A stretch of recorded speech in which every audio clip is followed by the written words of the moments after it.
welcome to the Dojo Talk Podcast. Please remove them shoes before entry. Sam Master is here, and you still have not taken off your shoes.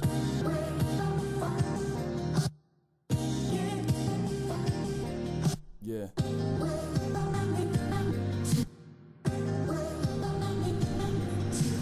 Living every day to define man's mission.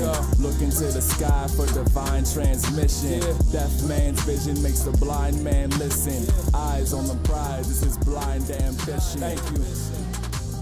Blind ambition. Welcome to another edition of the Dojo Talk Podcast. We're on episode number 42.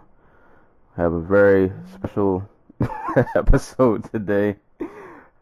Back with my co-host Anti-Cool. What's going on, man? Not much. I feel good. How was the Scotland trip? It was amazing. It was really awesome out there. If you're an outside type of person and you want to go somewhere where there's just so much to do and so much to see and just so much history, I recommend Scotland. It's amazing.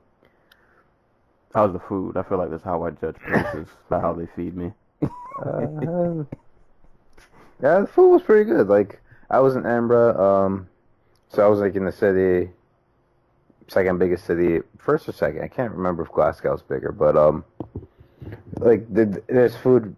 There's a little bit of everything there. Like a lot of Middle Eastern families have made their home there, and they started restaurants there.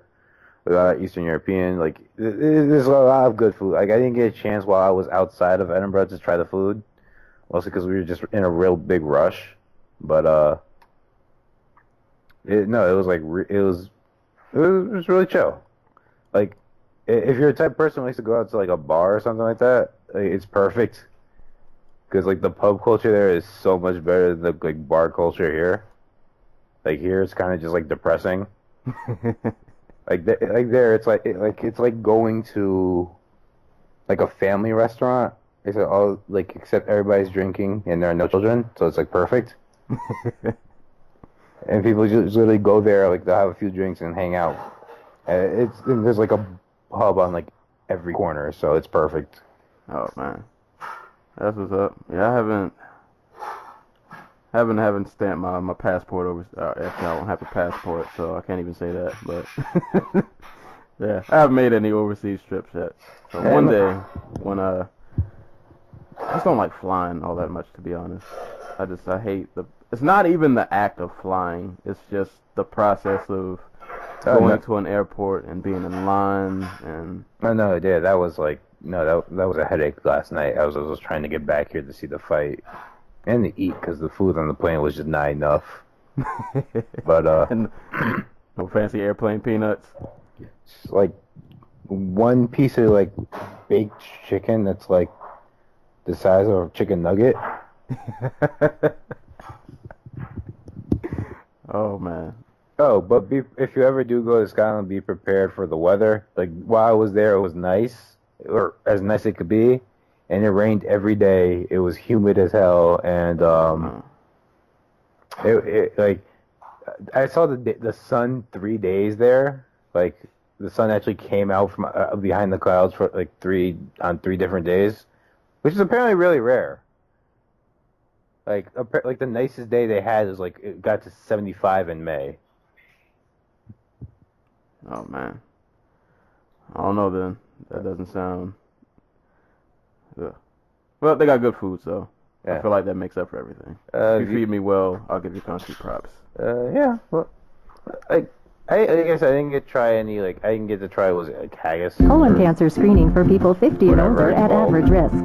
But even if the food isn't for you, there's it's not. There was 3 KFCs while I was there. You know what I mean? Even if their food's not for you, there's food there for you. And there's still so much to do. I was there for 6 days, and I didn't get to do everything I wanted to do. Well, you came back to the good old U.S. of A. Just in time. Just in time to be treated to this fight that it seems like the entire world watched yesterday. Man, oh man. So, yeah, the fight that I've been on record many a time saying I never thought was gonna happen, and this was just all a made up fantasy. It went down last night. Like this was an actual event, and it was so weird. Just from the moment they did the walk-in, like I just felt this eeriness in the air. Like I just wasn't sure what I was about to watch or what I was getting into. Like, and just seeing them in the ring together was so bizarre. Right. It's like, you remember those like old cartoons, like when they used to have like crossovers? Yeah. And they had like completely contrasting art styles, so it was just like, what the hell am I watching? It's like that. Yeah, this was interesting. I don't even. I'm trying to figure out like where to even start. With dissecting this fight. Let's start with the actual fight. Like what happened in the ring. We'll move to Morrow sucking McGregor off on commentary. And then we can go to like fan reaction. All right. And then we can go with what happens next. All right, actual fight. So I watched this fight twice. Of course, last night, and then I rewatched it this morning, muted. So initial like reactions watching the fight. The first couple rounds actually went somewhat like how I expected. I did expect Conor to start off like halfway decent and probably be aggressive, try to set the tone, which he did the first couple of rounds. His whole stance thing, I'm glad he did that. I feel like it wasn't as extreme as it is in MMA, but he still, he had that kind of sort of sideways stance, hands kind of low. It just looked really awkward, but I liked it because it was awkward, just because I wanted to see shenanigans. So I don't know, I found that entertaining, but it was weird that even though I think I gave him the first 3 rounds just based off the fact that Floyd hardly threw anything, he was kind of waiting. Like I feel like he was just kind of feeling him out just to kind of see what Conor had in his arsenal. Just he was just there, just kind of analyzing. And Conor did a few things I thought that were good. I can't remember what round it was where he landed a pretty nice like counter uppercut. That was good. He had a few times where he would switch stances. He was just being really weird out there, which I guess, honestly, against Mayweather, there's not much else you can do. You're not going to purely just outbox him. So you got to do what you can to get any kind of advantage. So I thought he did a decent job of just kind of being a bit unconventional. But it was weird to watch how I feel like his power didn't really translate over. Like, the uppercut he landed seemed pretty flush, and Floyd just kind of ate it like it was nothing. I don't think there was ever really a point in this fight where Floyd really got rocked. But Conor, even though he was landing a few good shots, there were these little, I don't know, it was like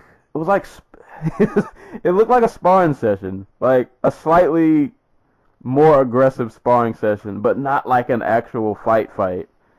And that was like the first 3 rounds, and then I feel like around like 4 and 5, Floyd started to pick up a bit more, but the fight was just still bizarre to watch because Conor kept doing the hammer fist, just like, and I knew it was gonna happen. I mean, and I'm. As much as I thought he should have gotten so many points deducted because he did it so many times, just so many times. I get it. He's been an MMA fighter for, God knows however long, so it's probably just like instinct. You probably can't even help it. But the hammer fists kept coming, and every time they would clinch, you could see him like, there were times where he would go for underhooks or where he would clinch and then he would like try to move position to the back, like he was about to go for a takedown. I swear at one point in, I don't know if it was around like 7 or 8, he went for a double leg. I swear he went for Oh a my double God, I leg. remember. Like, Yeah. It was a 9th round. It was like right before Floyd. It was like right at the beginning of when Floyd was just unleashing on him.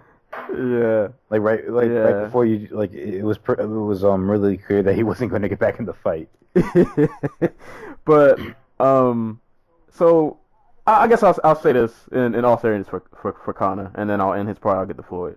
Conor, for what it's worth, your first professional boxing fight, you fight arguably the greatest boxer ever, probably, well, I didn't say probably, the greatest at least defensive boxer ever, and you go in, whether or not your performance was that great, that's up in the air. I didn't think he did all that well, but considering the circumstances, you went 10 rounds with the best boxer on the planet. You had a few good moments. Looked a bit awkward. He didn't really land much of anything of substance. But, I mean, I have to give props for that. I think that's to speak to something. Like, you went in and fought 10 rounds against the best boxer ever. So I think that deserves some props. So I definitely can't take that away from him. And as I said, I think in the prediction podcast we did, like, I didn't think he was going to get knocked out. I thought he was going to last all 12. He almost got there. He got to the 10th round. But, I mean, he stuck it out, man. Like, he fought until he just had nothing left in the tank, and then Floyd just put it on him. And so to get to Floyd, it was interesting to see Floyd walk forward the entire fight. Well, not the entire fight. Like, I feel like the first 3 fights he kind of just was doing his whole defensive thing. And then, like, rounds 4 pretty much through the rest of the fight, I've never seen Floyd just kind of... He plowed forward, and I noticed this more the second time I watched the fight. He plowed forward with almost like a disrespect for Conor's power. Like, he wasn't worried about anything that Conor was throwing at him. Like, he knew what he was doing. Like, he knew he had this fight in the bag. Let Conor, work the first 3 rounds, get him a little tired, and then he just starts plodding forward. And I don't think, at least as of late, probably not the best Floyd performance either, but he just kind of did what he needed to do to get the win. Like, he just snatched the fight away from round 4 on. He just plodded forward. That straight right, which he always seems to be on money, that landed a few good times. He started to get the head work movement, his whole matrix thing. And, yeah, it was like I said, even Floyd, I mean, he cracked him a few times, but not anything like too crazy. It just looked like a really hard sparring session, in which Floyd was pretty much in complete control from round 4, pretty much on to the rest of the fight. And one last thing I'll mention, because Conor, you can tell that he doesn't have, like, great footwork for boxing. And there was one point, and I think it was like round 8, where they were both circling, I think, to the left. And then out of nowhere, Conor did like this jump step, and he tried to cut to the opposite side, and Floyd just tagged him. I was gonna bring it up. I thought that was hilarious. But I mean, I don't know, man. Like, this, for all the hype this fight had, I still don't know if I even enjoyed this or not. Like, it was an entertaining fight, but I don't even know if it was in a good or a bad way. I felt like I just watched a hard sparring session where both guys had pretty good effort. And I mean, Floyd did get the KO at the end, and he definitely did unleash in those last couple rounds, because after round like 7, I feel like Conor was kind of just fighting on fumes. Like, there was nothing left in the tank. And yeah, Floyd, I can't remember what even started the flurry, but he was definitely tagging Conor. I'm pretty sure that straight right was in that flurry somewhere. And yeah, and for people who, because I saw people who weren't too happy with the stoppage, listen, man. Dude, are you kidding me? There were people. We didn't need. There were people unhappy with that? Yes, I saw some people who were not happy with the stoppage. I wouldn't mind if they stopped at the end of the 9th. Like, Right, like God. we didn't need 2 more rounds of that. Like Conor, it was. I mean, I get it. He wanted to go out on a shield. I applaud. I'm pretty sure any fighter, you would rather, you want to be put down. You don't want the ref just jumping in. But there was nothing left. There was nothing left in that fight. Like it just seemed like Conor once Floyd got his offense going, Conor just didn't. There weren't enough tools in the toolbox. He didn't have any answers for anything. Floyd just kind of did what he wanted. And like I said, I noticed that more the second time I watched it, because the first time I was just befuddled and confused about what I was watching, and then the second time it was just like you could tell that from round 4 on, Floyd was just in complete control. Like he just walked him down, no respect for his power, no respect for his game plan. He did what Floyd does, just in a more offensive manner, I think, than we've seen as of late. So I thought that was interesting, but yeah, this fight was just interesting. that's the only word I can say, and I don't know if it was good or bad, but it was interesting. But yeah, that's all I got. So first off, I guess hats off to McGregor. Not for the whole like going 10 rounds thing, or yeah, he went on his shield, standing up. Shout out to him for one making this happen. Because again, he just walked himself into a 9-figure check. But it's not like he fought a bad fight. Like he fought the fight that he was going to need to win to win against a dude who is just so much better than he is. That being said, like I'm not overly impressed. like one of the things I'm seeing on like my Facebook feed and like Twitter and like on like from MMA fans is like, oh, even the media, like, oh, McGregor landed more shots on Floyd Mayweather than Manny Pacquiao did. Like, okay, Floyd also fought the whole Manny Pacquiao fight on the defensive. Right. Like, this was quite literally, Floyd Mayweather marching down McGregor in straight lines. He wasn't cutting off the ring. He was barely moving his head at certain points in the fight. He was literally just walking McGregor down and just putting his feet in position to just land shots on him. And he looked like the puncher. Like, am I crazy? Like, he looked like the stronger puncher of the two. He definitely was. Like, I'm not talking about like, just technique. I'm talking about like just straight up power. Like, he looked like a bigger puncher than McGregor did. Yeah, because like McGregor's punches, which I mentioned earlier, was just weird to watch. Like, he never really, even the shots that he landed flush, Floyd never looked bothered at all. Like, I feel like his head barely moved. Floyd is the greatest defensive boxer ever, probably, but he still also has probably a granite freaking chin, because he's been in there with some hitters, and he's still coming out on top. So like, all right, so MMA fighters, take note. If you're fighting McGregor, rule number 1: keep your feet under you. Because that's basically how Floyd just took all the shots he took from McGregor. Like, at no point was Floyd out of position, or like was his face like over his, like, in front of his front foot.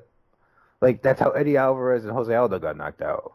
Like, they were reaching on punches, head all up on like in front of their front foot, like their weight all on their front foot. And McGregor just connected with them at that peak moment where they were just off balance. So I think that reflects itself a lot in the Diaz fight, where like McGregor was literally tossing himself at Diaz, so that his power would connect and like it would just knock him off balance. Yeah, so I don't know. Paulie was right about one thing. McGregor does not take body shots well. Like, if I took anything from this fight, it's that McGregor can't take body shots well.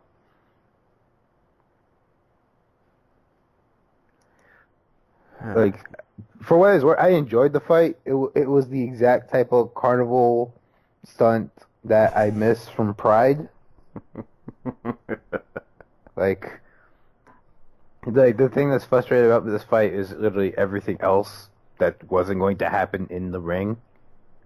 Like Floyd and McGregor just like going to the bottom of the absolute barrel in like a blatant attempt to just like sell the fight. Like pulling every single like just vile thing they could out of their bag to get this fight to sell. I knew that was coming. So it bothered me, but not to the degree that the media and the fans and like the so-called experts ate it up.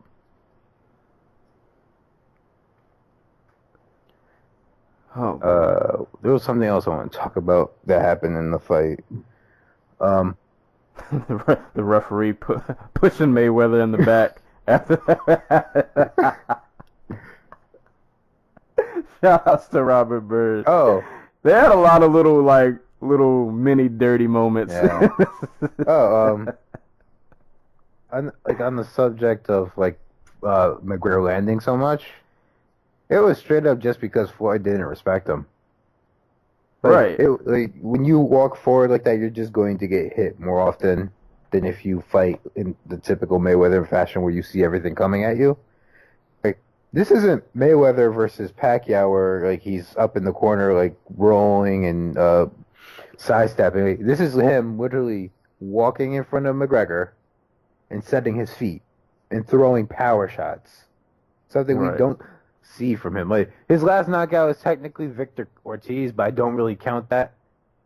Yeah, because Ortiz had his hands down. But like that was like a bizarre freak moment in the fight, you know. So his real last knockout was 10 years ago. I think 10 years ago against Ricky Hatton. So think about that for a second. And yeah, he spent 2 of those retired, so let's just say 8 years. He went 8 years without a knockout. And Ricky Hatton was at what weight? Was that welterweight? It was a super welterweight. No. It was at welterweight, so 147.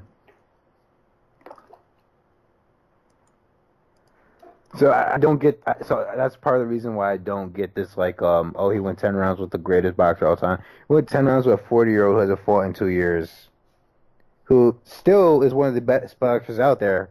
But I'd take Terrence Crawford and Errol Spence to beat him. Especially the version that fought against McGregor. Man, yeah, this... and I'm trying not to sound overly negative here, because like there are boxing fans out there just like tearing McGregor a new one. Like, he didn't really do anything. This proves like MMA striking is bullshit. Whatever. Yeah, that whole... I'm not going to get even... Yeah, I'm not going to just... Yeah, I'm staying away from that talk. But that whole... Let's not pit these sports again. It's baseball and basketball, man. It's not the same. Yeah. It's like LeBron James deciding tomorrow that because he was a good high school player in football that he was going to go try out to be like a wide receiver for, I don't know, it was a team with a bad quarterback. When Jacksonville. Exactly. It's like then saying that's going to get them to a championship. Like, no, it's not. Right. You might get a player or two here or there, but yeah, you're not getting a ring. Yeah, and I would challenge anybody, because like I said, I've been doing this lately. Telling you, watch this fight and cut the volume off. Just watch it muted. No crowd reaction. No anything. Fucking Mauro Ranallo. Like I only saw parts of the fight because from Mauro Ranallo and like the team because I fell asleep because I was just on an 8-hour flight from Edinburgh, so like I didn't catch the full width of his just like blatant, like I want to say like challenger bias, I guess, but come on, man. Like, he was overselling everything McGregor did, and then I had to catch up on it. I had to watch the Sky Sports version of it. that was like somebody uploaded the Sky Sports version on YouTube, and it was Carl Froch and Dan Hardy. Oh man, what was Dan Hardy saying? Dan Hardy had like his analyst hat on. Like I will hand it to him. Like I don't think he was like you could kind of tell he was not so much rooting for McGregor, but like trying to find things McGregor was doing well. But he was pretty straightforward about the fact that Mayweather was winning the fight. By the way, I scored the fight. I saw people saying oh my God, McGregor won 4 or 5 rounds. Like no, I had him like 2. Maybe 3. Yeah, I gave him 3. And the third was probably debatable, but yeah, I gave him the first 3, and after that he lost every round after that. No, like there were people legit saying he won like 5 rounds. Like that he was ahead on the scorecards when he got knocked out. Like, come on. No. And to those people, that's why I say rewatch this fight and cut the volume off and just watch. You will see. My favorite, my favorite part of the Sky podcast was? It was Carl Froch saying, "I'm so disappointed. I thought he'd have more."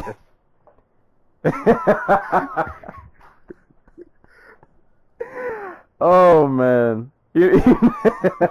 Carl Froch. And I know I said I was gonna Twitter headhunt, but like I was so confused after this fight that I just had to leave it alone. Like I had to really let this sit and just marinate. You know why this is going to work, or like people are going to look fondly on this fight? One, because McGregor went on his feet. Like you said, there are even people who believe like he should have been given the benefit of the doubt. It should have been allowed to keep going. And they're going to use 2, because he won a round or 2. Like in people's minds, he won like more than 2 rounds, but like he won a round or 2 against the greatest boxer of like the last 30 years. And 3, this is the most entertaining Floyd fight since like the Cotto fight or the first Maidana fight or something like that. Like, it's not even the most entertaining. It's the only entertaining one. Like, in most people's eyes, since the first Maidana one. And the Maidana one was mostly entertaining because, like, there were people who saw the fight for Maidana, even though I didn't, but... Yeah, I mean, I wanted shenanigans from this fight. We got a couple. Yeah, I definitely got some. Those hammer fists, boy. McGregor trying to do the hands behind the back thing and then like getting instantly like tapped in the stomach. Right. Yeah, realize that doesn't work over here. Yeah, those hammer fists, the clinching exchanges were kind of hilarious. This was one of the weirdest fights I've seen in a while, where like I was entertained and I don't know if it was good, but it was something. It was something. All right, I guess so. So aftermath. So both these gentlemen walk away much considerably richer than they came in, especially for Conor. Floyd's finally gonna get his taxes paid. He's gonna avoid a second stint in jail. You know.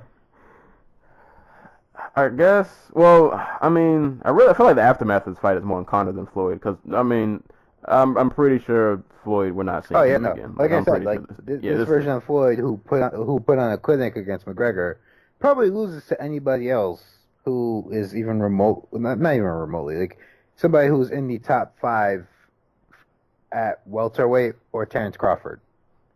I can see Keith Thurman beating this version of Floyd, and like that's no disrespect. He's in amazing shape for a 40-year-old, but some of these other dudes are really coming on now. You know what I mean?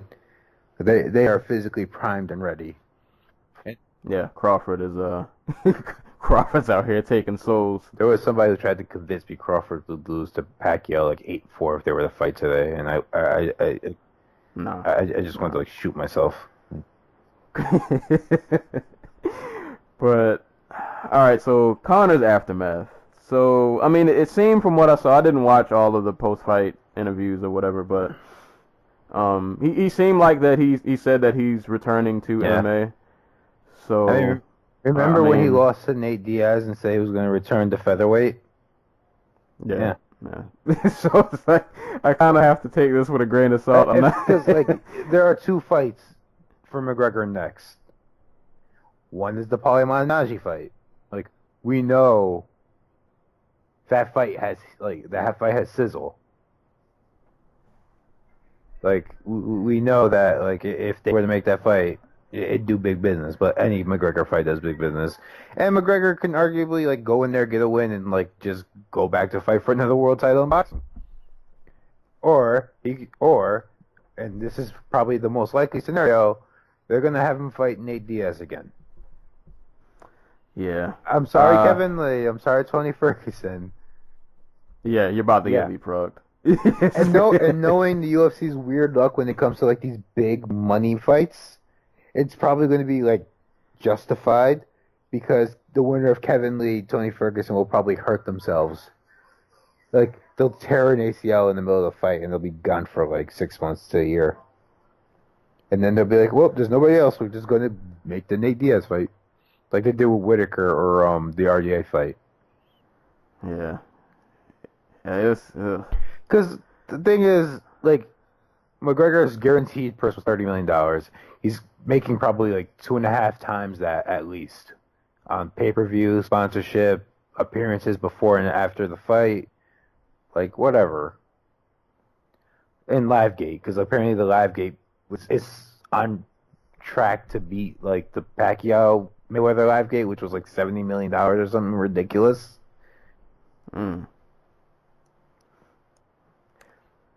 Yeah, I figured it was gonna break some kind of record. I knew the hype was just too real. Like so. Point being, McGregor's gonna have $100 million or something or other to like work with, and right. If the UFC was like, he knows he has leverage. Like, no matter how we feel about this fight, anybody who wins this fight, like on the fence of McGregor or like his fans, are going to walk away from it and be like, you know what, this dude took rounds from the greatest boxer of all time, having never had a professional fight before. Not realizing that it was mostly, in part, because Ford is just kind of fucking around. Like, and, yeah, no, like, he's going to, like, his next fight will be big in MMA.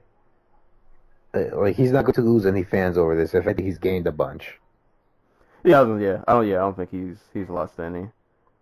But I'm wondering, though, like, if I'm Diaz and I watch this fight, I almost feel like I'm salivating a little bit. But Nate Diaz could completely beat Conor McGregor. Like, I know their last fight, like, I had it pretty definitively 3-2 McGregor. There is no reason Nate, after seeing the way McGregor took body shots and, like, just, like, there's no reason Nate can't beat McGregor again, basically. Yeah, he definitely. Ew. So I'm trying to. I'm just saying, I'm not against it because I'd love to see Nate with the UFC lightweight title. I wouldn't be bad at a Nate Diaz Tony Ferguson title fight if that were to happen. If that's the end game here, I'm down with it. But I feel bad for everybody in the interim. In a perfect world, which this won't happen, in a perfect world, Conor would come back to MMA, and I would want to see him fight Tony Ferguson, assuming Tony Ferguson beats Kevin Lee, which I'm gonna say he will, but crazier things have happened. I don't know though, because I feel like when's the Ferguson Lee October? Fight? Okay, so that's what 2 months away from that. If Kevin Lee wins that fight, they're gonna make Conor versus Lee. I guarantee you. I think they'll skip Nate for that. Only because I feel like if you do Conor Lee, they're gonna look at that as he's probably gonna run through Kevin. Like I imagine it's gonna be at least a couple scuffles and like thrown in there for pressers. Right, and that's a very promo friendly fight because for people who don't, if you don't know Kevin Lee, he's a very brash, very, very braggadocious, not afraid of the spotlight at all. So you could definitely promo that fight to death. And, yeah, get some nice world star footage before the actual fight happens. But, yeah, so I would hope he fights Ferguson, assuming Ferguson wins. But, yeah, I'm kind of with you. After seeing this, I'm pretty sure Dana had to rush to Nate's phone. Like, now's the time to end the trilogy. I'm pretty sure that's coming. Because, like, they need, like, to justify paying Conor more, they're going to have to give him the biggest fight possible. And the biggest fight possible is the Nate Diaz fight or the GSP fight. GSP's busy at the moment. But here's the thing. You know the craziest part of this, though? Imagine GSP goes out there and beats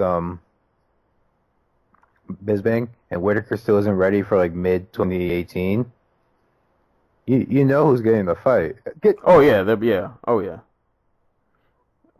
He's coming up. McGregor fighting for the middleweight title at 172 pounds.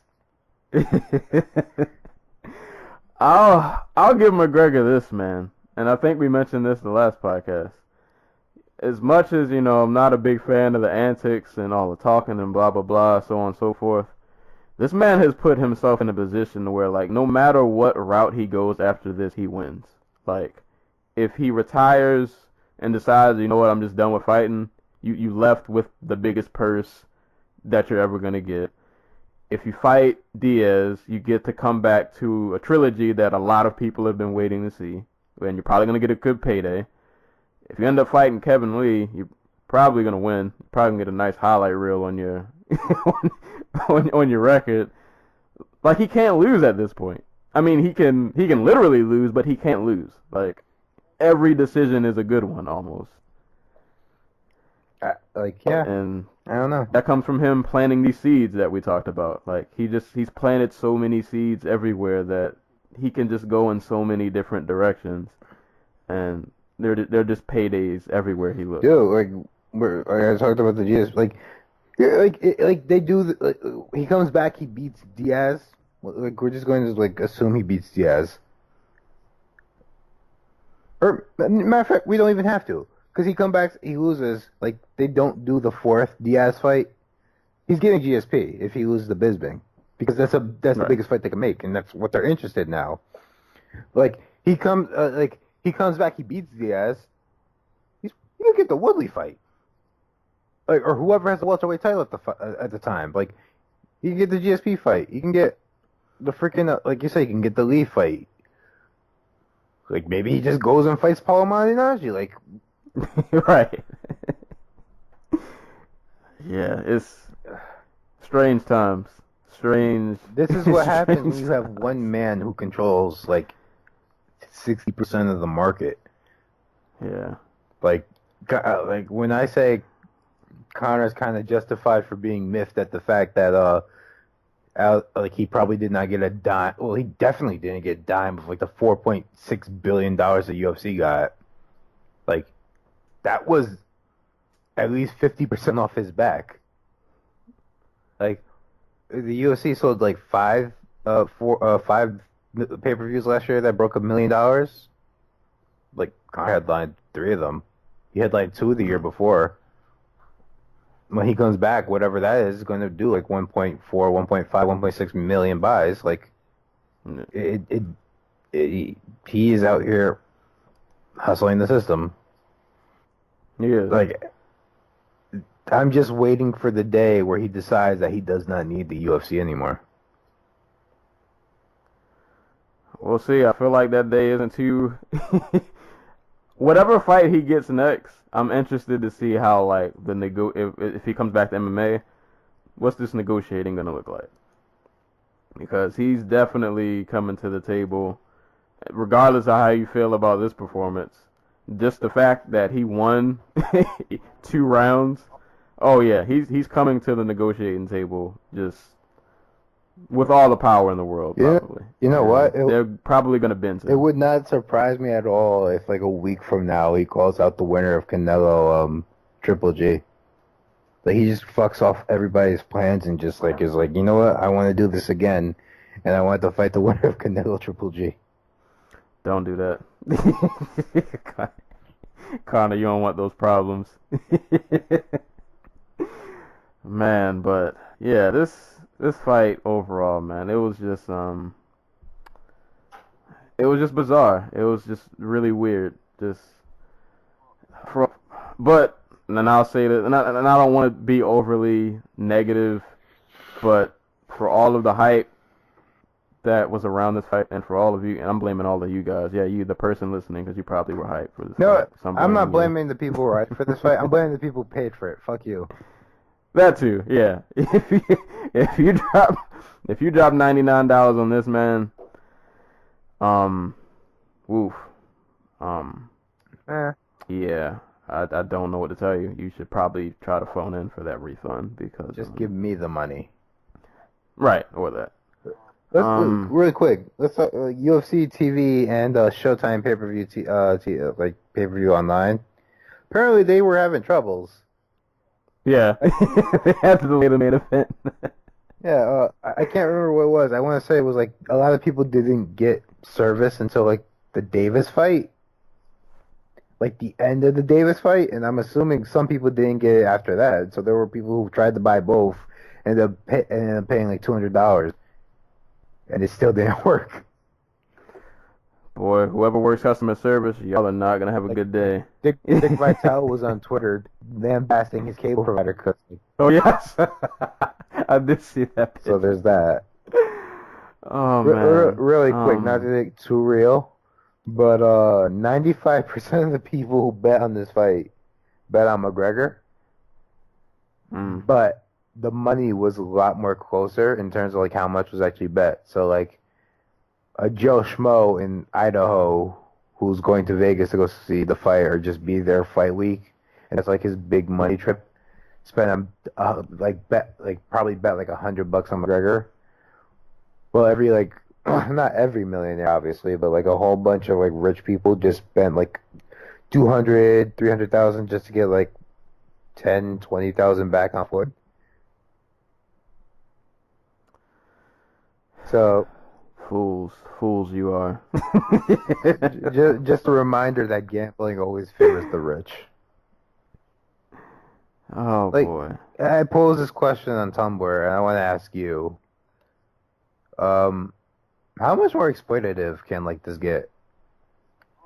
I don't know. I was just about to say we just not how much more exploitative. How much more transparent can this type of exploitation be? Thing is, I want to say it can't get worse, but maybe this will hold the record for like the biggest heist ever pulled for a while, and then somehow maybe 10 years, 20 years down the line, there'll be another one of these, and maybe it'll be the opposite. Maybe somebody from boxing will try to come over to MMA, and it'll be a disaster. Hey. High-level boxers coming over to fight high-level MMA fighters. Okay, James Toney lost, but Ray Mercer was a top 10 heavyweight. Oh man! Shout outs to Mercer. Yeah, for those who don't know, Ray Mercer, literally. Hold on, I want to be 100% sure I got this right because it's too funny not to get correct. All right, Tim Sylvia. Wait, crap.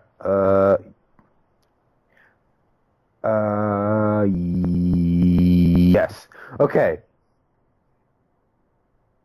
Tim Sylvia was 1 year removed from losing to Fedor Emelianenko, a fight where apparently there were a lot of people who thought he was going to lose. 1 year and 6 months from when he lost to Big Nog for the interim heavyweight title, and just a couple of years removed from being the champion. He got knocked out by Ray Mercer in 9 seconds. and put Ray Mercer on most top 10 heavyweight list. Oh man! So, that's a thing. That was the state of heavyweight MMA even back also then. Holly Holm. Oh man, Holly Holm what? No, Weapon? MMA. Boxing. Oh yeah, MMA. Boxing coming in. So yeah. here's we've had the thing is we have had technical kickboxers come into MMA and do very well. Krokop, Mark Hunt, they tend to be at the bigger weights because And we got Saki giving his hand in. I think Saki's gonna do well. Like like I said, the bigger weights, like, it tends to matter less because, like, the guys in those divisions tend to, like, suck more at the bottom end. And even at the top end, they tend to be, like, one-dimensional. Like, Saki versus Mark Hunt. Like, Saki could probably win that fight. And Mark Hunt's a top 10 heavyweight. Right. But Saki's just a ferocious kickboxer. Man, yeah, we'll see. But we all just got. Well, I ain't gonna say we all. I didn't pay for this. But yeah, this was the biggest exploit, the biggest heist probably ever pulled in combat sports history. Mr. Mayweather just ran away with like $500 million. $1 billion, yeah. And he took it in pretty easily, convincing fashion. I mean, yeah, props to McGregor for pulling this fight off. You know, for going some rounds with the best boxer ever. You know, I'll give some props I will for give that, McGregor this. I, honest to God, believe McGregor thought he was going to win this fight. Like, I don't think this was just like a cash in for him. I think he was going to win. I think he thought he was going to win this fight. I mean, he tried, man. He was he did the best I guess you could do, considering all of the wild circumstances. So, yeah, like I'm not gonna bash him, or even though I didn't think his performance was that great, but he whatever. I don't know. I watched a circus fight pretty much. It was a circus sparring match that went 10 rounds and ended in a KO, and it was weird. It was just strange. Real quick before we get to the next topic, real quick to get these two of these other undercards on that undercard fights to mention real quick. Gervonta Davis had a pretty underwhelming performance against what was the gentleman's Francisco name? Francisco Fonseca. Yeah, being from or living in Maryland, so a lot of people here were rooting for Davis. I mean, he had moments where he was throwing some good power shots, but it was kind of just like a lackluster performance. And to be honest, like, had that fight not ended the way it did, like, I feel like Fonseca could have fought his way back. Dude, Fonseca was landing like a lot. Yeah, like, he was doing pretty good. But like, especially for a dude who literally before this fight had fought like 1, 2, 3 dudes with like winning records that didn't have like 20 losses on them. Like Fonseca's whole thing before this was that he legitimately had not faced like a good boxer. It's all been journeymen. Like, not even journeymen, like dudes do this like to get paychecks. All right. On the side of like working at their local, like, I don't know, like mechanic shop, warehouse mechanic, plumber, like. Look, yeah. He did good though. Like, he had some good moments also in this fight, but it ended with a punch behind the head, and then he fell and he thought it was illegal hit. I don't know. That fight kind of sucked the air just out of the card. It wasn't even a bad fight. It was just like an underwhelming performance from Davis that just like did it. Like, and to top it off, he missed weight, so he's no longer the IBF super featherweight champ. Yeah, so it was just it was really underwhelming. But shout outs to the biggest bright spot to me on this card. Is it Badu? Is that how you say his name? Badu Jack and Nathan Cleverly. Badu Jack boxed the life out of this man. Like, Cleverly's not an elite fighter, but like, he is a very competent light heavyweight, and Badu Jack jumping up from 168 beat the shit out of him. Like, oh my god. Yeah, it was bad. Like, at first I was like half watching the fight, and then like the times I would look up and actually catch rounds, just Jack was just unleashing on this man. And, like, there were just points where Cleverly just seemed like he was just covering up and he just didn't know what to do. Like, there was no, like, he just didn't have an answer for anything. And Jack was just unleashing fury on this man, and it was beautiful to watch though. It was beautiful to watch, but not for Cleverly. He's his best, baby, and now he's a light heavyweight champion. Hey, man. And he's going to fight Adonis Stevenson, so they have a fight for Adonis Stevenson that actually gets people excited. But for those who didn't know, Jack actually has a fight of the year contender from earlier this year. He fought in January and fought James DeGale, a fight in New York that I got to go see live at the Barclays, and it was amazing. It was a tremendous fight.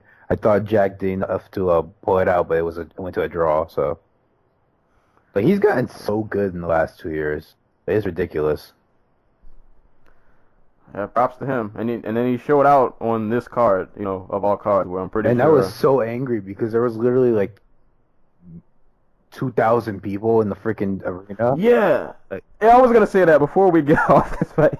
Because people were mentioning that on Twitter, like, you paid thousands of dollars to see this fight, and you're not going to watch, like, the preliminaries? You're just... Like, that's why I was so pissed at the UFC 215 card, like, the audience, who didn't even bother to show up until the freaking, like, there were still empty seats for the Wonderboy Woodley fight on that card. Like, yeah, y'all drive the price up so fucking high. Like, so people like us can't go. And then y'all don't even bother to show up until, like, the last 2 fights on the card. Like, fuck y'all. Right. Yeah. Get your money's worth. And if you missed that fight, like, you missed probably the best performance on the card. Like, but, yeah, shout out to him. And I guess real quick, the other, one more preliminary fight on here. Or at least that Andrew Tabiti beat Steve Cunningham to become the supreme American cruiserweight. For those who don't know, Steve Cunningham is kind of, like, I want to say Cunningham's like a joke, but like he's one of those dudes who's just really tough and like really competent, but he has like no flash or sizzle. But he managed to knock down Tyson Fury. You know what I mean?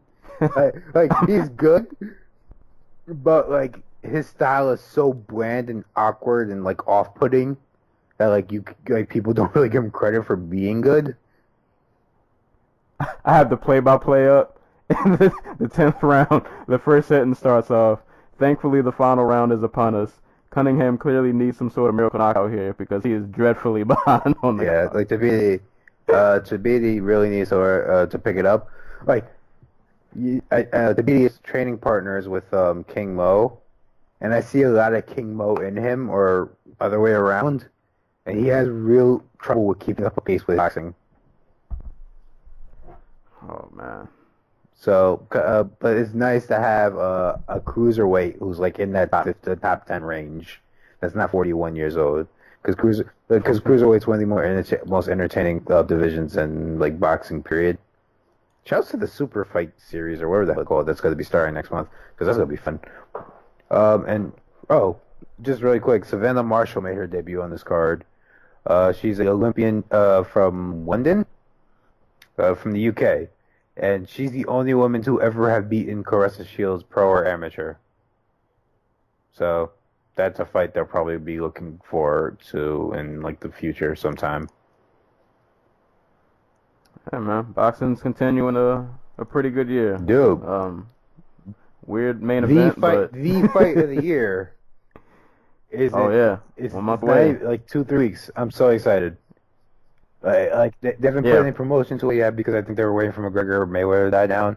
But yeah, it's coming. Oh God. It's coming. It's gonna be nasty. Triple G Canelo. Let's go. Yeah, it's coming. Was it September 16th? Yes. Yeah, mark that on your calendars, people. That'll be a real fight. I'm sorry, Dave Branch. Sorry, Luke Rockhold. Right. You guys picked a bad in that day. order. You guys got like the short end of the stick. Yeah. Most definitely. But yeah, that's pretty much about it for Conor and Mayweather. Bizarre fight. That's pretty much all I can say. Moving on to other news that happened as of recent. Oh boy, Johnny Bones Jones, out here failing drug tests. Remember before UFC, when they were on? What was the last one that they were on? That they fought on DC and Jones? UFC 2 something or was it 2 something? I thought it was 1 something. No, the first fight and the second fight. Yeah, it was 214. I'm rubbish at remembering which card is which. So before 214, I said Jones is the only person who doesn't think he's on steroids.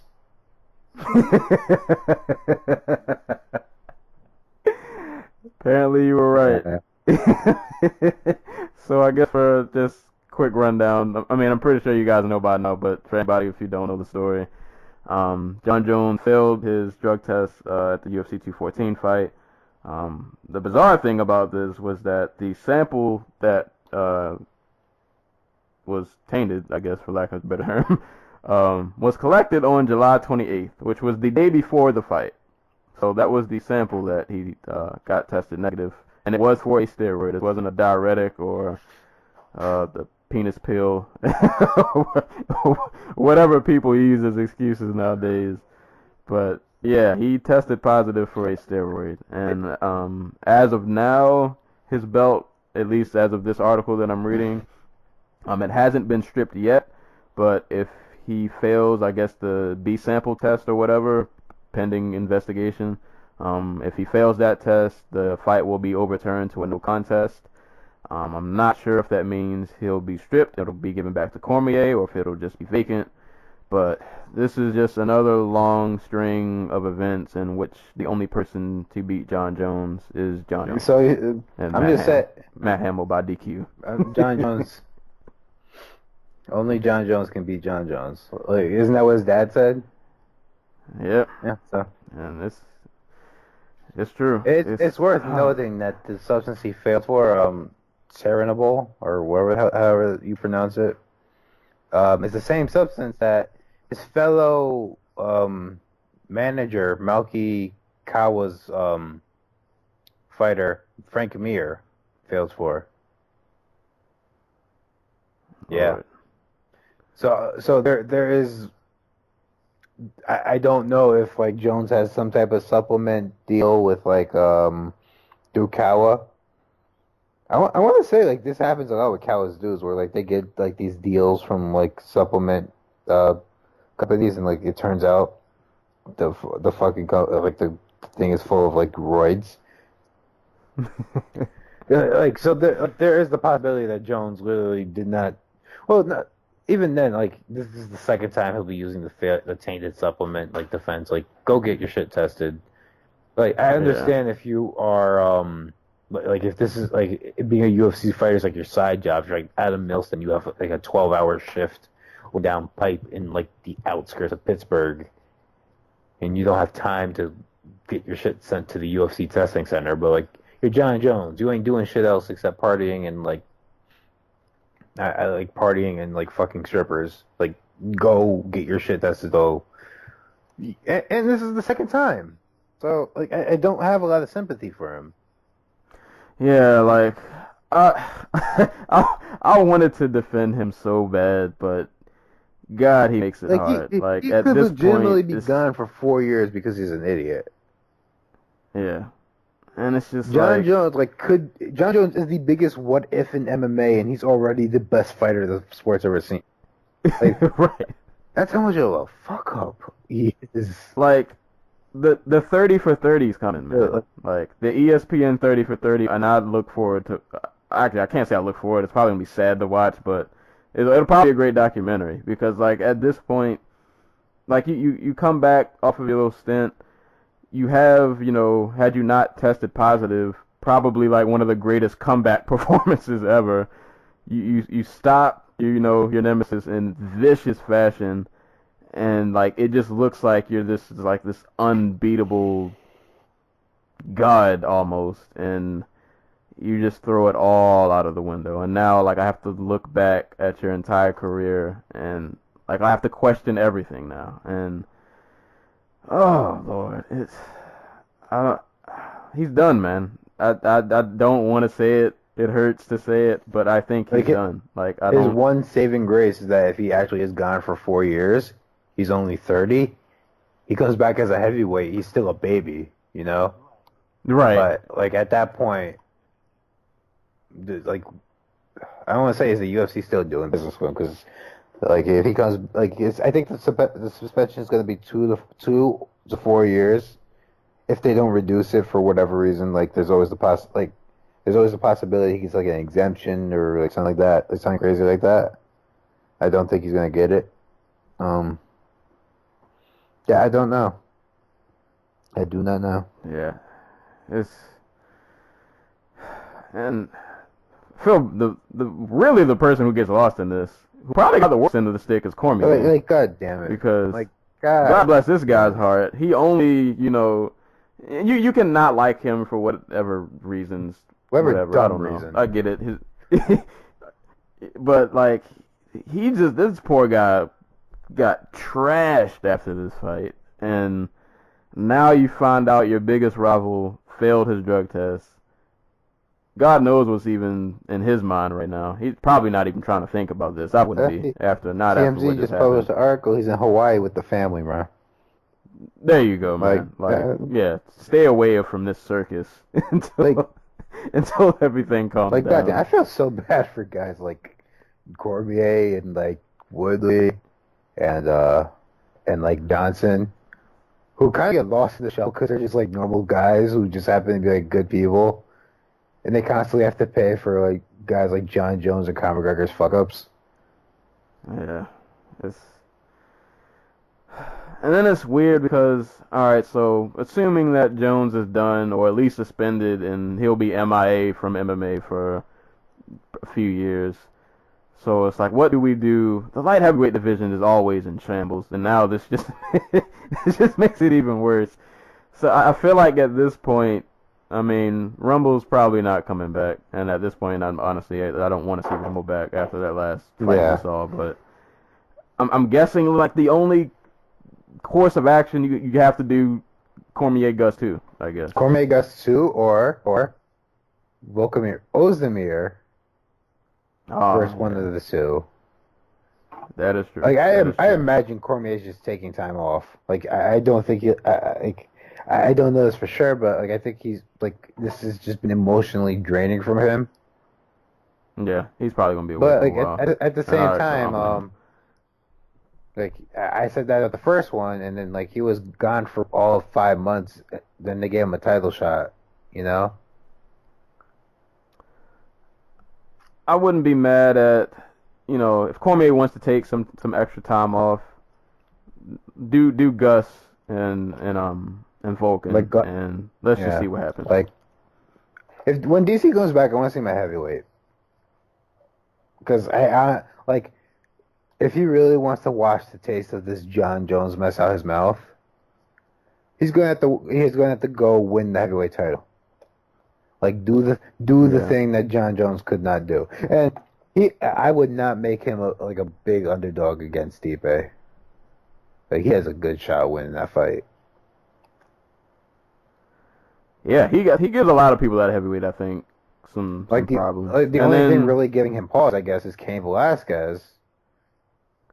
But the thing is, Cain's injured so much, I feel like you don't even need He's not injured at this point. Like, Cain's just, like, he's being held together by, like, strings and, like, staples. Right. Yeah, just go up there, and then maybe, because we didn't get to see Cormier and Alistair and Strikeforce. That never happened, so I don't know. Maybe we get that at heavyweight. That can finally happen. He still, if he chooses to, he can go to heavyweight and still have some pretty good years ahead of him if he decides to go up. But I'm not mad at him either way. If he stay at 205, I would definitely be interested in seeing a Gus rematch because the first fight. Well, even then, like really great. He beats Gus. Like the only fight left from is Vulcan.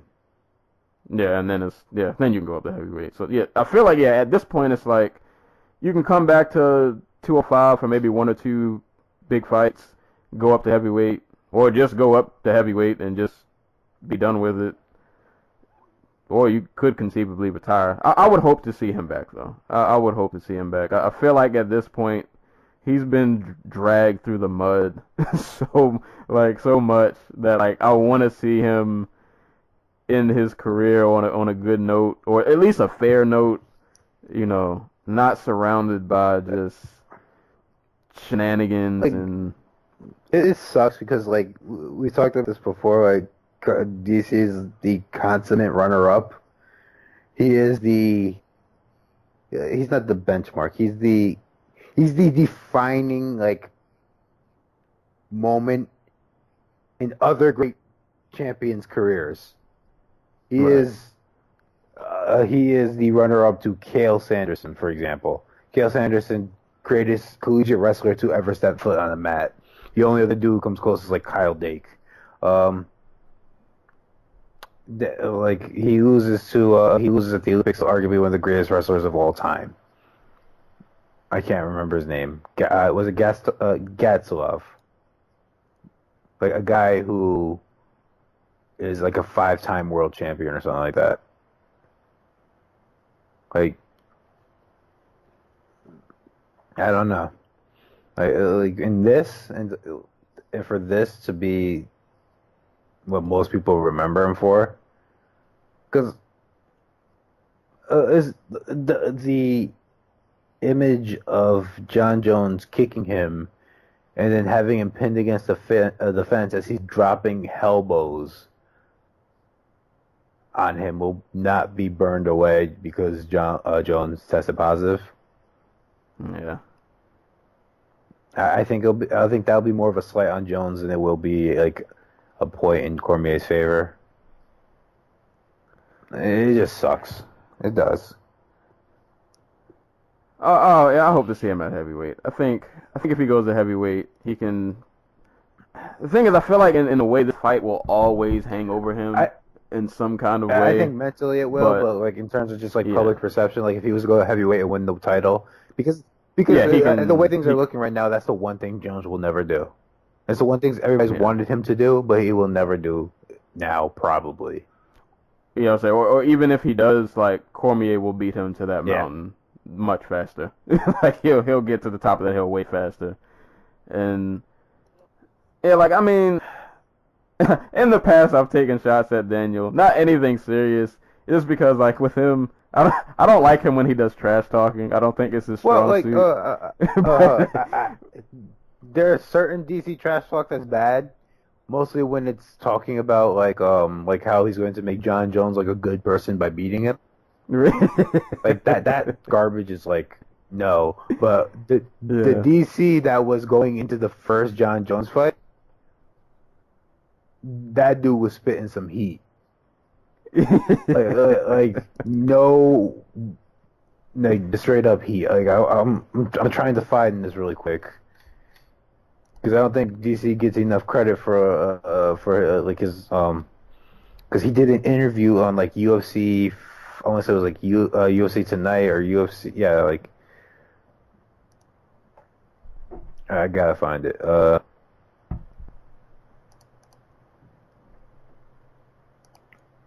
this is gonna take a while. So, but yeah, I was just gonna say with Cormier, like it. You can take your little shots or whatever, and I've done it.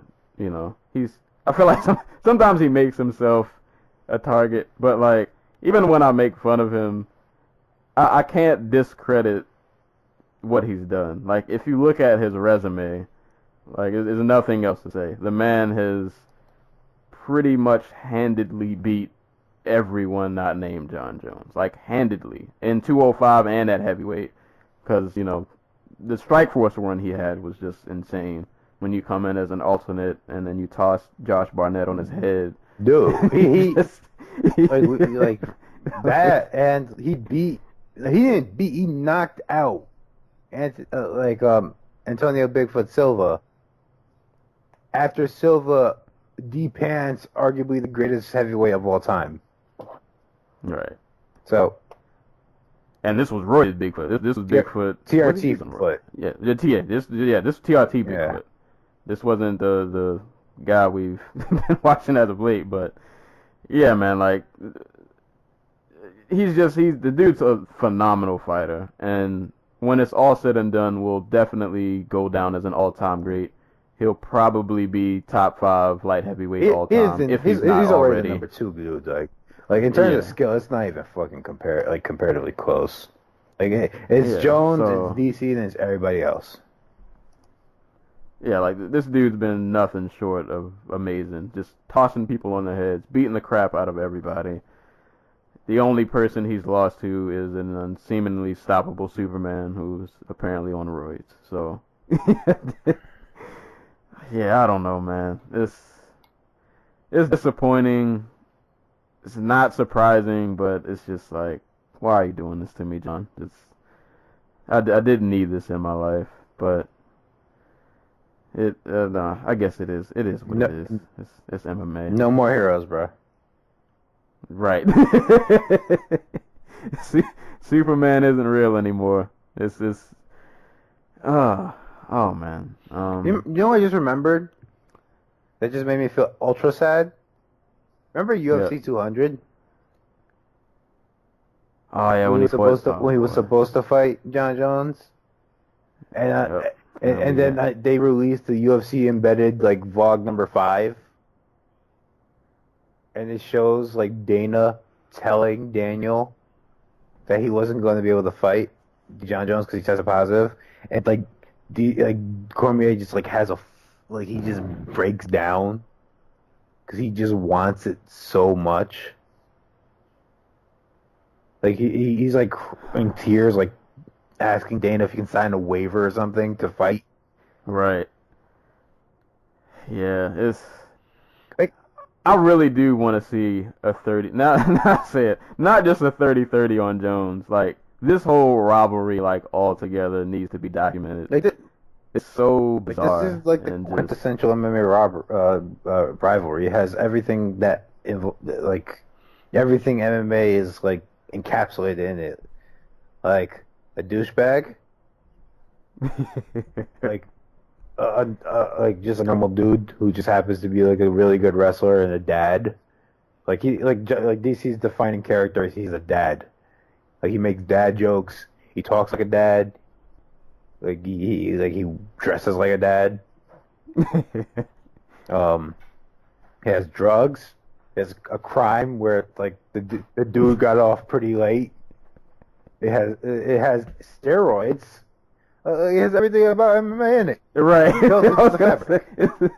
It's it's almost a movie.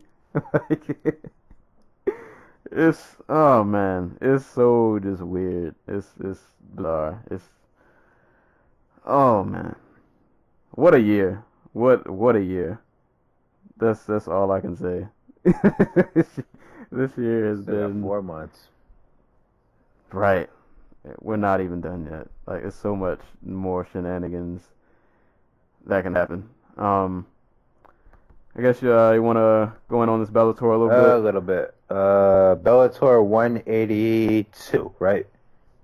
So, Yep. Bellator 182, no title fights, no big carnival fights or anything like that, just some simple, clean action.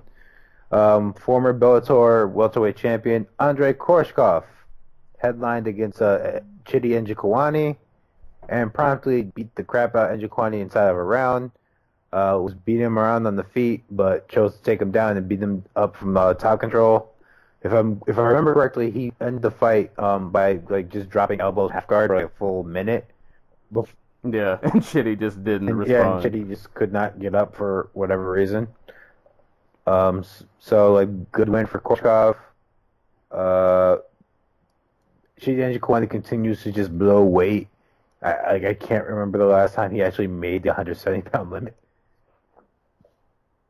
I didn't know he missed. This weight. This was they changed it to a catch weight at 175. Wow. Okay, yeah, I didn't even notice that. And yeah, it was a big step up for Chidi in competition, and yeah, I don't know if he was ready for that leap. So I guess not really sure what they do with that because you still got Roy McDonald lurking around the corner. So I don't think the Koreshkov Lima trilogy happens yet. Paul Daly, he's out there. But I think I don't. Did they finally make the Daly MVP fight? Because that's what they were talking about, and because Daly like attacked. Well, they didn't attack, but no, they made the Larkin fight. So Daly's fighting Larkin. So I don't know what they do with Koreshkov. We'll see. But he keeps himself in that upper echelon of that division. Dude's legit though, man. It's a big 170. Oh no, he's a really talented dude. Yeah, the dude's legit. And he's become a much better wrestler since the days of getting destroyed by Ben Askren, who fights next week, by the way. God, that guy, he's seems like he just fell into obscurity. That's what happens when you go fight in Asia at a division where like none of the fighters, where like there are no fighters for 170. He's getting paid though.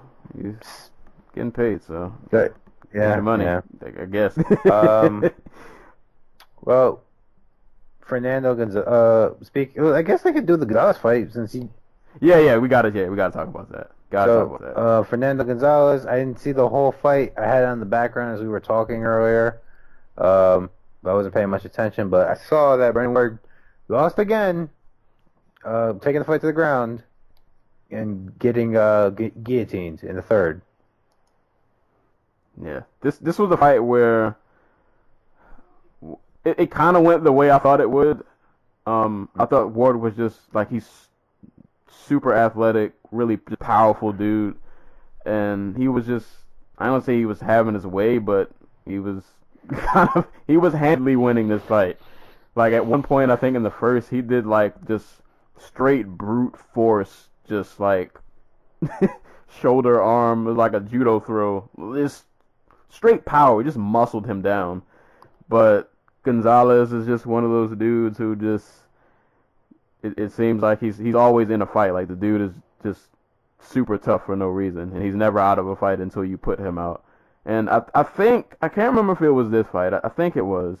They had mentioned in the commentary that like at one point, I guess in Gonzalez's career, like he had thought of retiring because he was, I guess, under the mindset like, you know, I'm not where I want to be. Like I'm not on the big stage. I'm not really, you know, I'm not in like title fights or anything. Oh, yeah. And then he comes out, and then this is probably his biggest win, and he wins it in comeback fashion. Yeah. So before he got to Bellator, he was actually 20-13.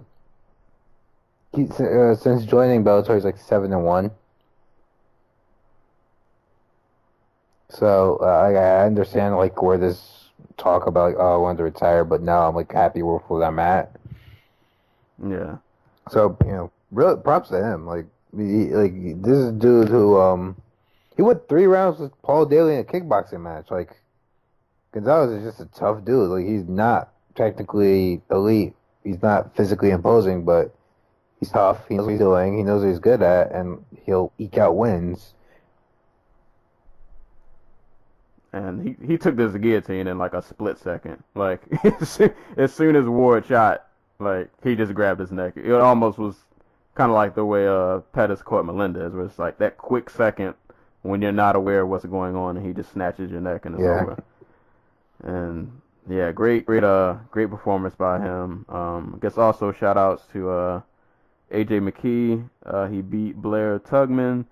He had a pretty good striking show. He's a really dynamic 145er, and then he called out James Gallagher. So I feel like they might as well make that fight. I mean, those are 2 of their best prospects in that division. They won't. So.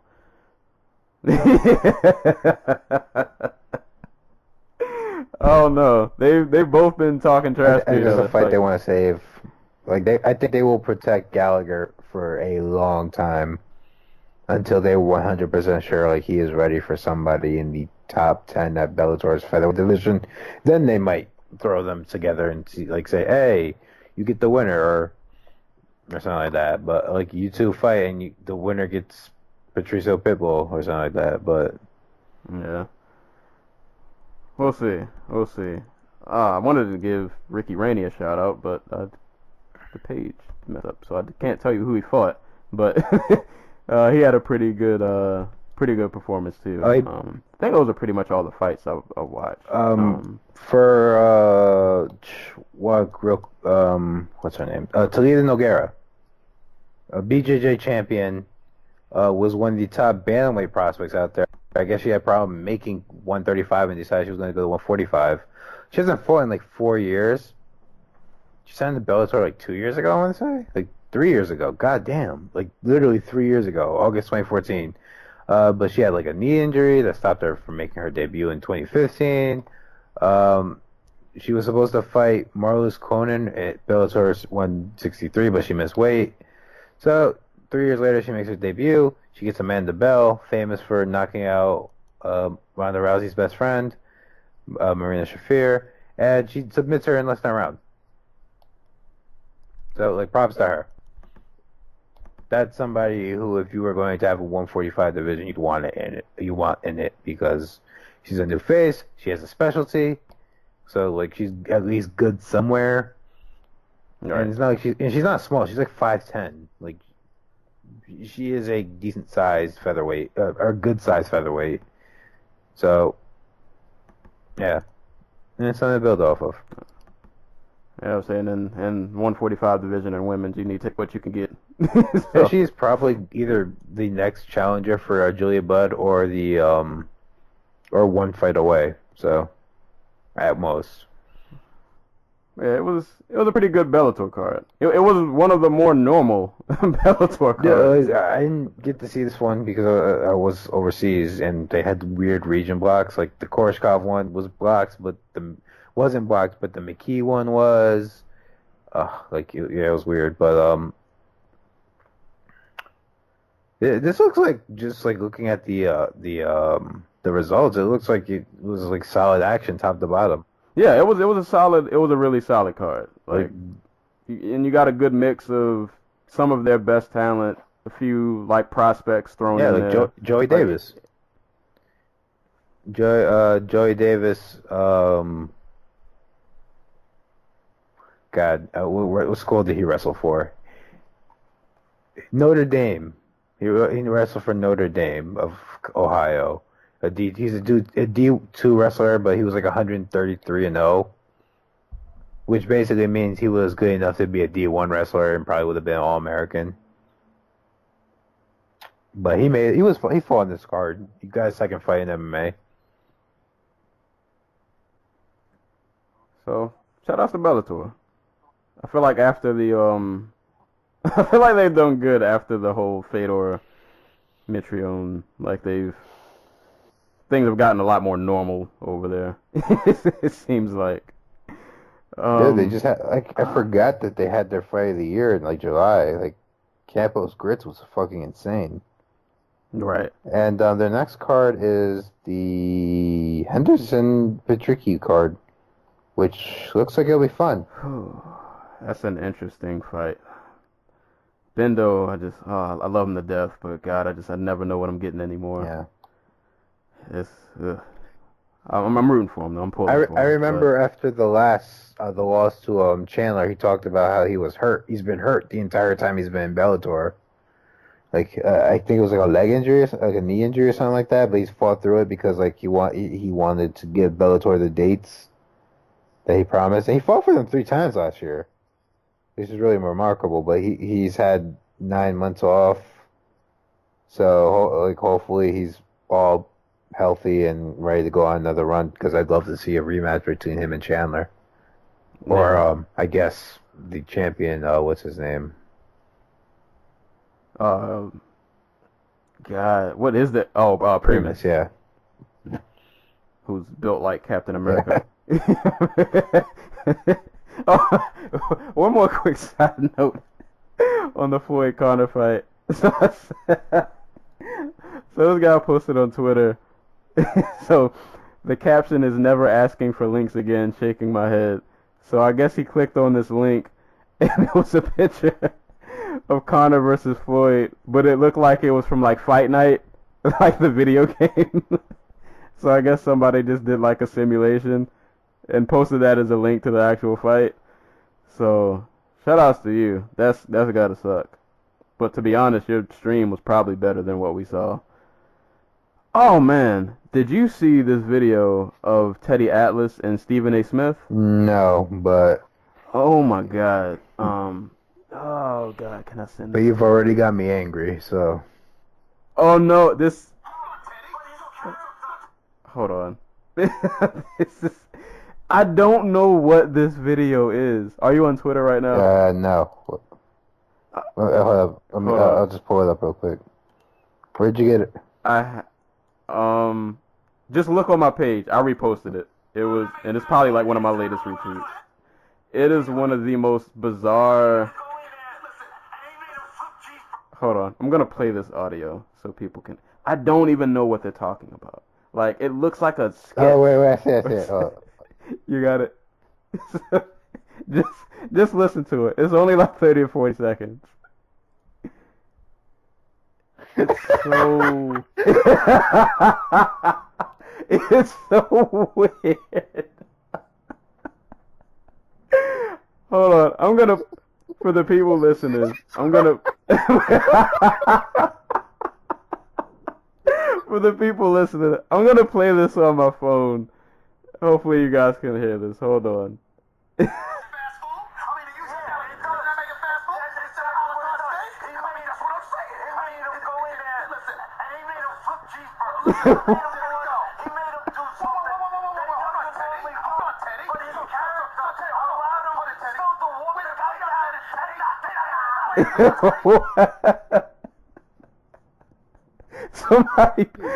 Somebody posted that like right after the fight, and I was just so confused. The funniest part about this is they both clearly understand each other.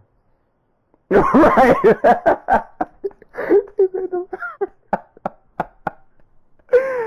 Oh man. If you guys want to see, follow me on Twitter at Serial Sensei. He made them flip hamburgers.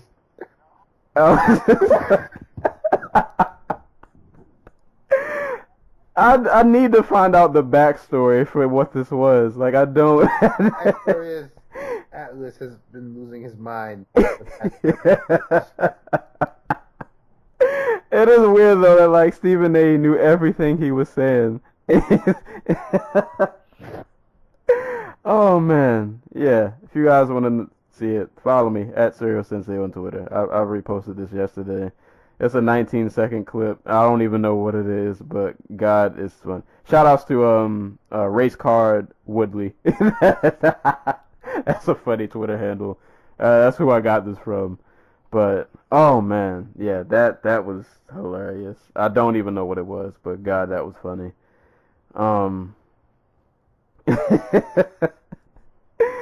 But we're coming up at about close to an hour 30, so I guess we'll do parting shots and shout outs. I'll give two. I got two shout outs. So both my shout outs will be from the Glory 44 card that also happened on Saturday in Chicago, I believe. So first shout out will go to Dustin Jacoby, who this dude just came over to Glory. He's been putting in work.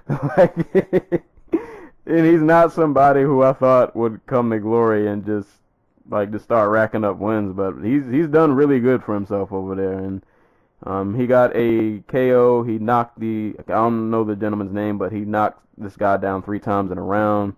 I think he ended it with like a knee to the face. So it was only like a 2-3 minute fight. And he got him out there early. So shout outs to Jacoby, and last shout out Myrtle Groenhart and Cedric Doumbé fought for the welterweight title. Groenhart has always been so close to the top of the mountain and just could never quite get over. And yesterday he finally did it. He beat Doumbé by I think it was a split decision.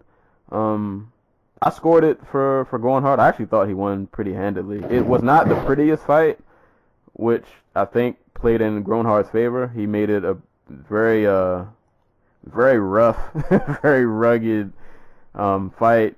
Doumbé really didn't seem like he could just get a lot off. He couldn't really get comfortable, and that played in Groenhart's favor. So it wasn't the prettiest thing to watch, but hey man, he got the job done. And after what seems like a long time of kind of always getting to the top of the heat but not quite making it over, he's welterweight champ over there. So he's up there with Doumbé. He's up there with Nikki Holskin. So yeah, shout outs to him, man. That's a big win. That's a good win. It's a good look. But yeah, that's all I got for shout outs. Well, I guess all right, shouts out to Team USA over at the United World Wrestling Championships over there in, was it Lute, Paris? They took home 9 medals, tied for Japan with the most, but 3 gold, 3 silver, 3 bronze. A special shout out to Jordan Burroughs, Kyle Snyder, and Helen Morales.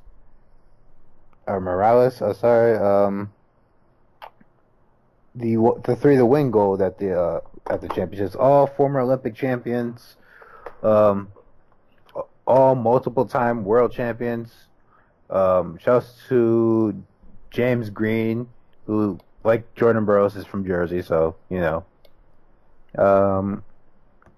So yeah, shouts to Team USA. I think the men's team took home the team the first place in the team ranking. The women's team took home third. There was someone else I wanted to shout out really quick.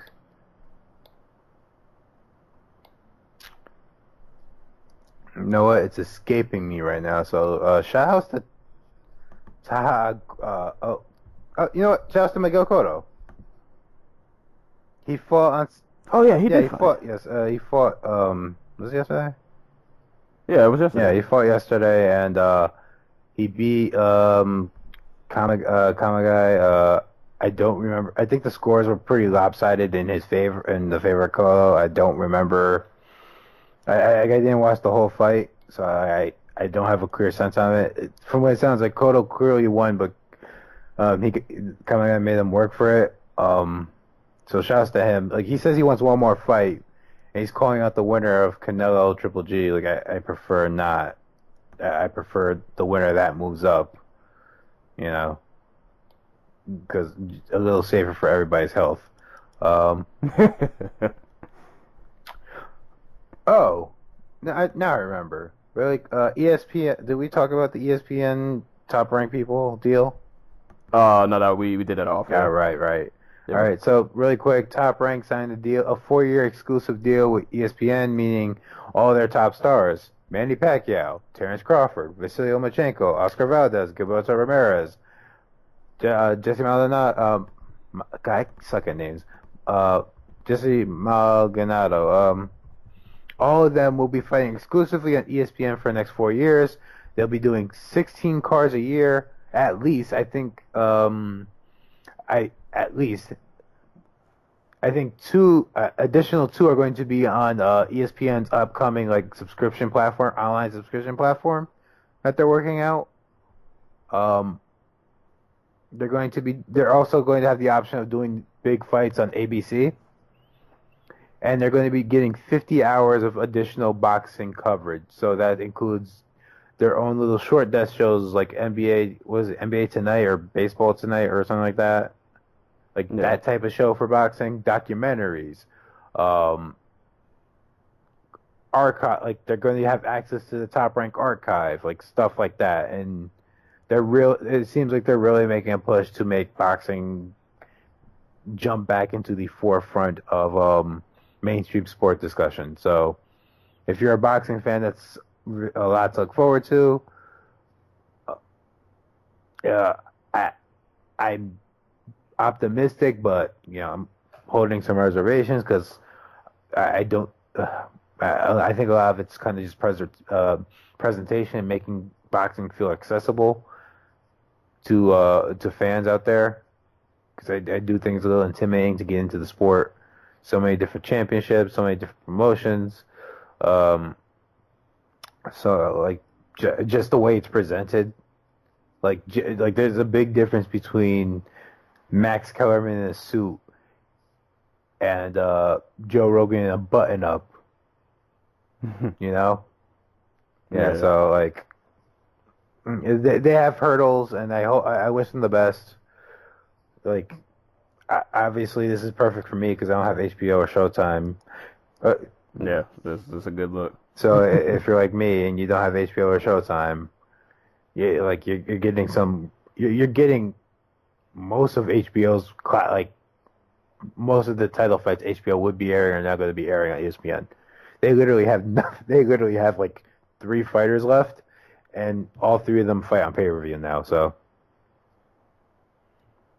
And I can actually quickly, since you mentioned Terrence Crawford, because we didn't get to cover that fight. Shout out to him, because that. Right. Yeah. So Terrence Crawford became the first unified world champion on the men's side. On the women's side, Cecilia Brækhus is a unified world champion. I think she's the first to ever do it. But on the men's side, Crawford's the first man to do it since Jermaine Taylor. And hopefully his story goes better than Jermaine's does. Yeah. And yeah, if you guys didn't see that performance, that guy, Like Ndongo's a good fighter. He went on the road to win 2 titles in the UK, and he went to Russia to win a world title. Like, that's hard. That's really hard. Like, he's done this out in Namibia. He didn't pick up boxing until he was 17 years old, and even then, I think he did not have a very long time before he started actually fighting. So like, his story is incredible. He's a very good junior welterweight, but Terrence Crawford is just that next level fighter. Like, he might be the best boxer in the world right now. Those body shots Yeah. were vicious. Third round KO win for Crawford. Oh man, ESPN just posted the video of what I just showed you with the Atlas and Stephen A.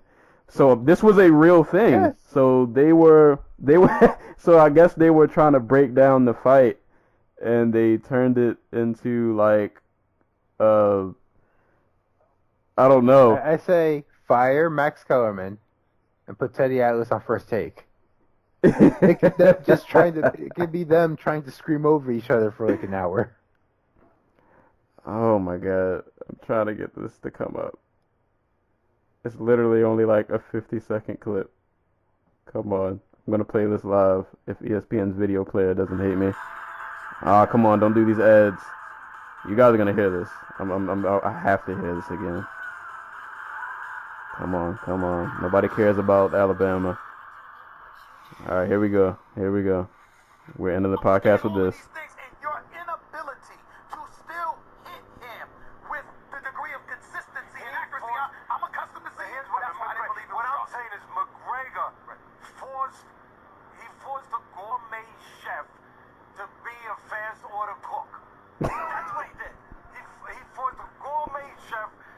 What? Doesn't that make it fast food? I mean, you should have it. Doesn't that make it fast food?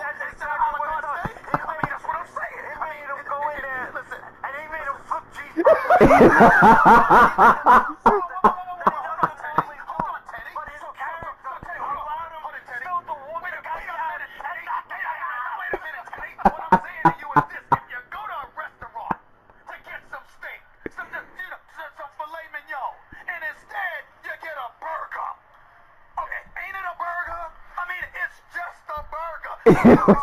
What are we talking about? Oh man, so that happened. So, Oh boy. I also disagree with Teddy Atlas at the beginning of that clip. Like, kind of didn't make Floyd do anything. Floyd did what Floyd wanted to do. Yeah, Floyd, he wanted the cheeseburger. Exactly. I guess. But, real quick before we get out of here, as always, you can listen to us on SoundCloud, on YouTube, also now on Google Play, iTunes. I'm still waiting for you to respond to me. Please don't ignore my messages. I would appreciate it. But you guys, please like, share, comment, pass along, all of that good stuff. This episode's coming out. I got reviews, hopefully coming out sometime during the middle of this week. So probably gonna talk about the Defenders, this Fashawn EP, and this Marlon Craft album, and then after that I got a special review planned. I don't know if you guys know what Samurai Shin is, but I had a really brief convo with one of the creators on Twitter. He asked me if I'd be interested in reviewing it, and I had already had the thought in my head. So he's got 2 instrumental EPs and then a manga that goes along with it. So it's kind of like this one big package. It's really cool. So I think that'll be a cool review. I just got to read the mangas and listen to the tapes a bit more. But yeah, good stuff coming. So like, share, comment, interact, do all that good stuff. Combat sports is pretty much back in full swing. We had a little break, and then this weekend happened. And what's the next? Real quick, what's like the next UFC card? We got UFC Volkov versus Struve on Saturday, and Invicta 20-something on Thursday. All right. So, yeah, fights are back in full swing. And then pretty soon we'll have Triple G and Canelo within a few weeks. That'll be awesome. Demetrius Johnson, Ray Borg, Amanda Nunes, Valentina Shevchenko 2, Francis Ngannou versus, I don't know, some dude out of the crowd. Because why not? Hey, man. But, yeah, man, so a lot of fights happening. This year isn't even over yet. Probably so much more madness to ensue, and we'll be there to cover it all. Oh, and real quick, man, shout outs to everybody in Texas. I hope you guys are doing okay after the flood. Hurricane Harvey did look pretty vicious. I think so far I've saw one casualty, but I know they have like something like 200,000 people out without power, something crazy like that. And numbers are expected to go up, so. You guys be safe down there, man. Hope that you guys make it through that. And yeah, that's about it. So as always, anytime people are being punched and or kicked in the face, we will be there to talk about it. And hopefully we will catch you guys soon. Peace.